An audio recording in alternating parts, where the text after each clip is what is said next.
आज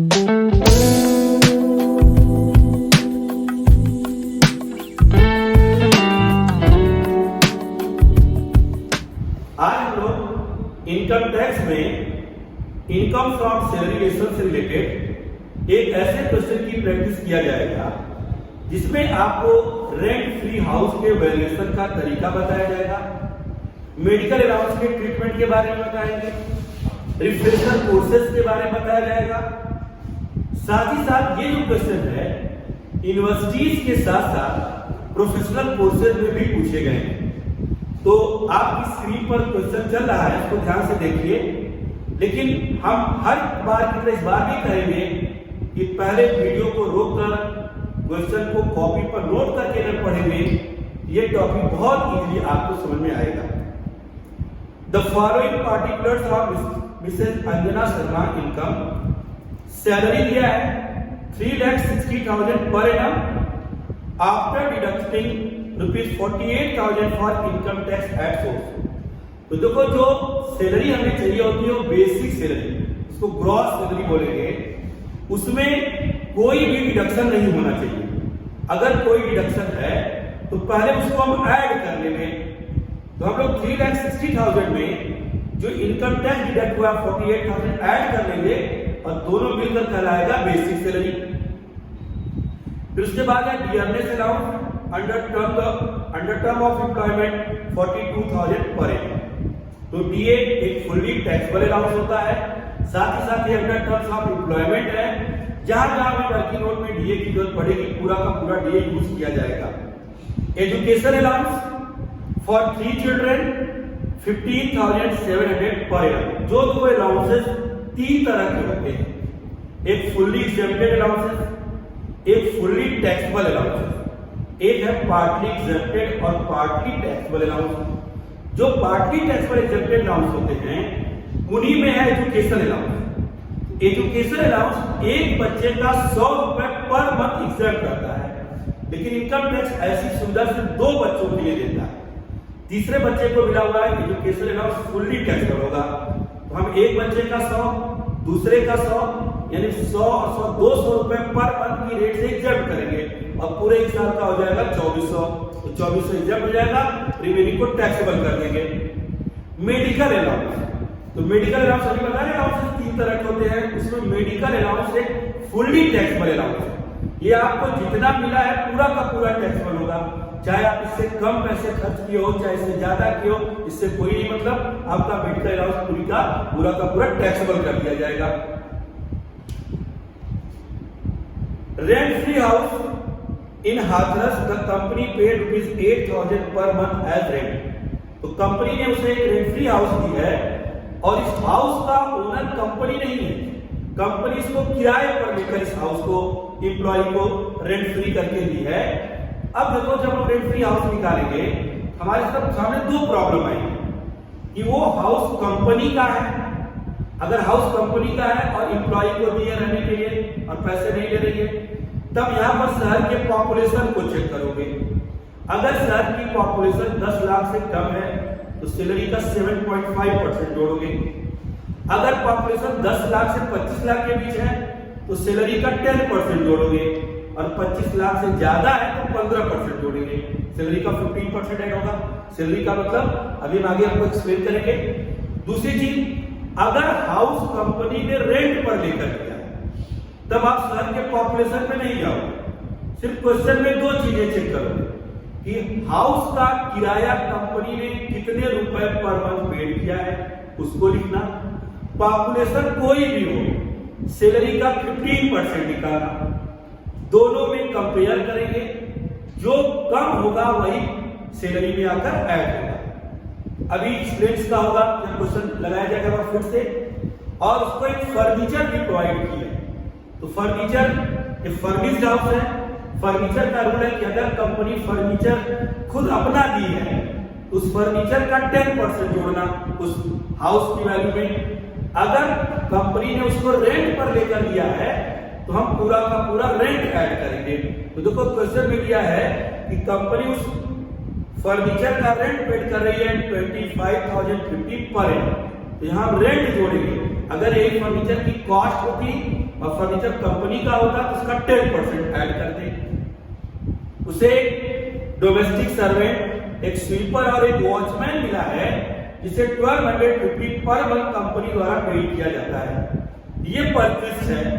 तो सर्वेंट हुए, free electricity gas water bill हुआ, कार हुई, या फिर फ्री एजुकेशन जो है स्पेसिफिक एम्प्लॉइज के लिए टैक्सेबल होता है। स्पेसिफिक एम्प्लॉइज को कहेंगे जो जिस कंपनी में एम्प्लॉई है उसी का कंपनी का डायरेक्टर भी है, जिस कंपनी में काम कर रहा है उसके 20% शेयर भी खरीदा हुआ है, उसका शेयर होल्डर भी है 20% का।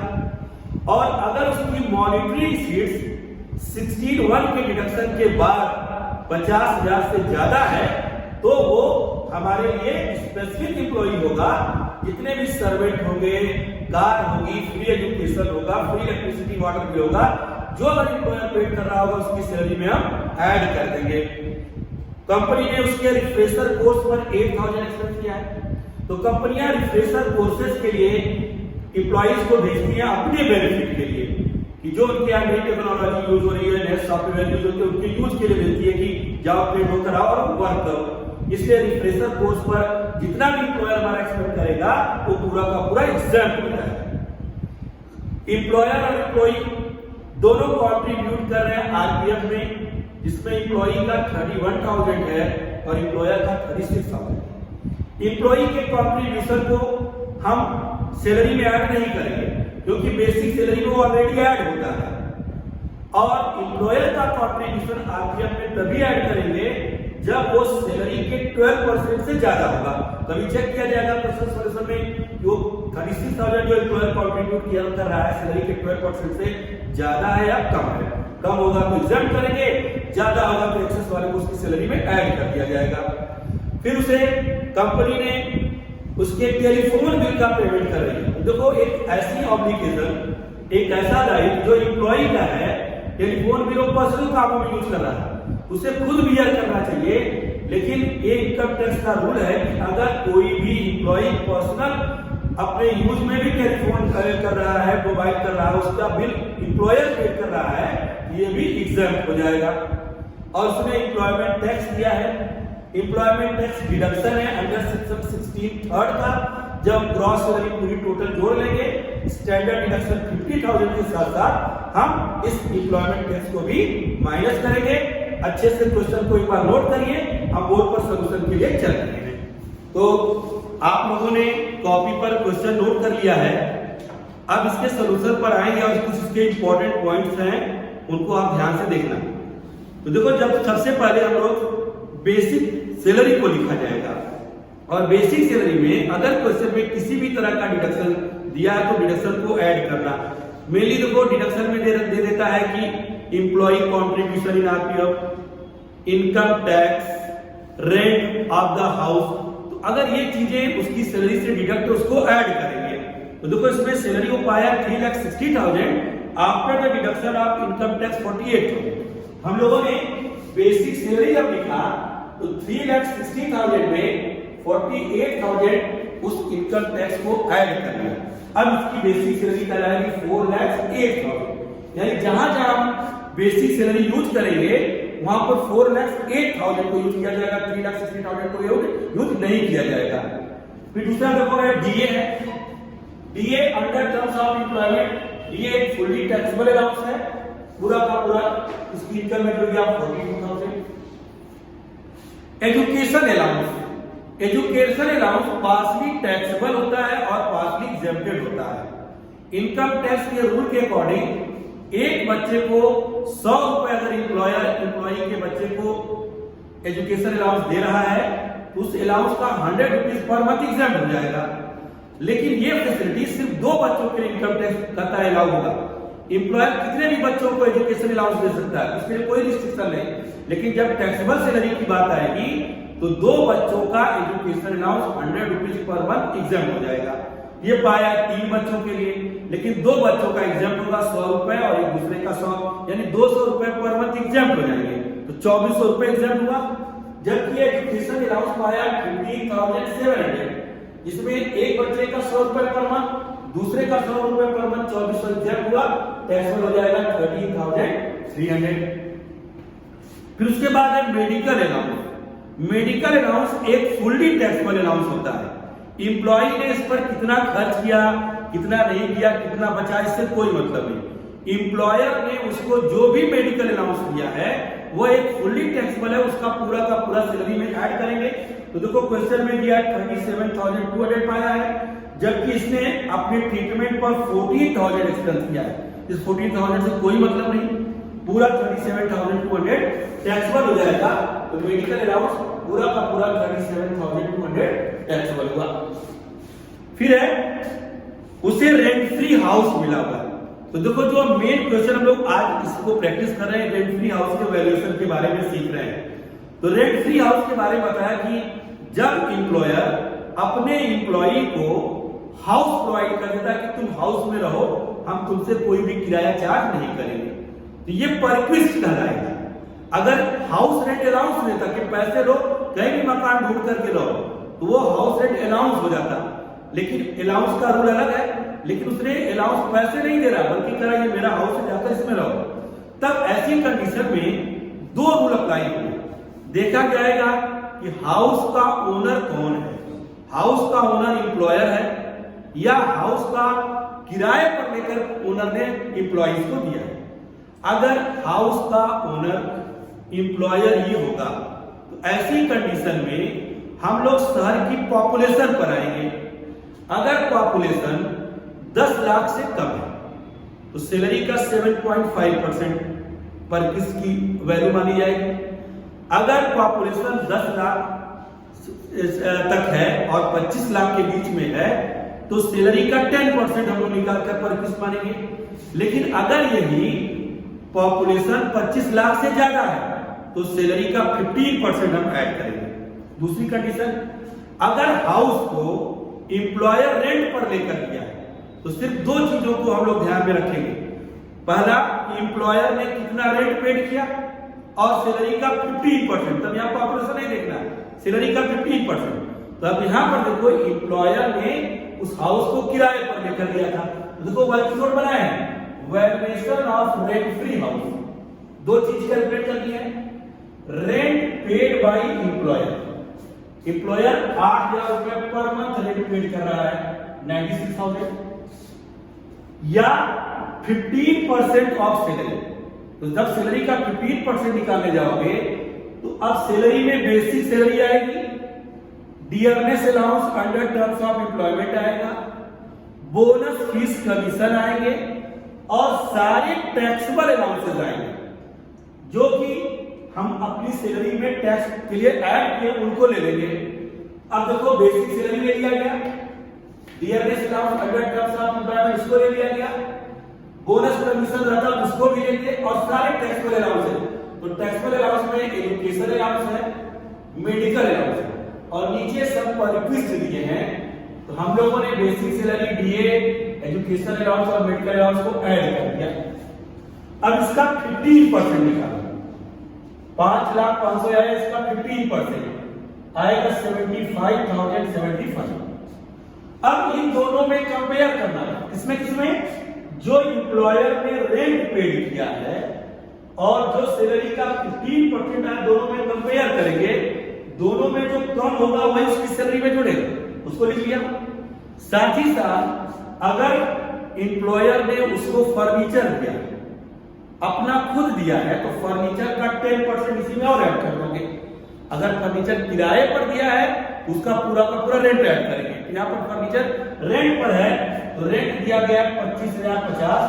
अब इसके पूरे रेंट फ्री हाउस की वैल्यूएशन हो गई 1,01,25।